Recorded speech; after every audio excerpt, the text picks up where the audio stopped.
Today, we're going to look at the body paragraphs for IELTS Writing Task 1. Today's video, we'll take a look at the bar chart.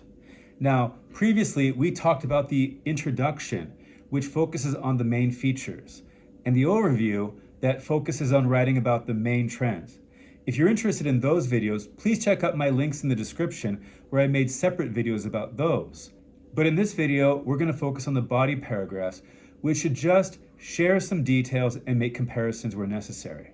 So remember, the body paragraphs are going to give more details about the main trends. And the first trend was that going to cafes was the most popular for the Australian citizens. So if we look at the data, we can see that 4 out of those 5 cities were over 55%. The only exception was Adelaide, which was actually under 50%. Of all of these, Melbourne was the highest at about 64%. Now, why am I saying about and almost? It's because this chart is not actually giving us the accurate percentages. We can eyeball it, we can guess, but we can't say for certain. So what I want to point out is this is one of the features that the exam is testing you on. Is your vocabulary flexible enough to deal with approximations? So we can use words like this in our essay. Approximately, over, just about, nearly, close to, just under. So our sample paragraph might look like this. In 4 out of the 5 cities, over 55% of the people went out to cafes for coffee.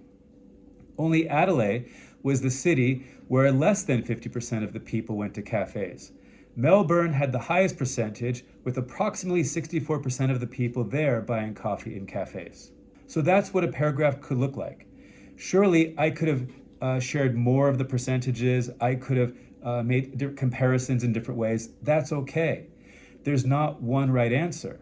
The idea is I'm providing details and comparisons about one of the trends. In the second body paragraph, we do the same thing, but with the second trend, and that trend was looking at the smallest. Why don't you give it a try? Can you write a short paragraph sharing the details and making comparisons about the second trend, dealing with the smallest percentages? Well, have a try, good luck, and don't forget to hit the subscribe button if you want to follow more information about the IELTS exam. Bye-bye.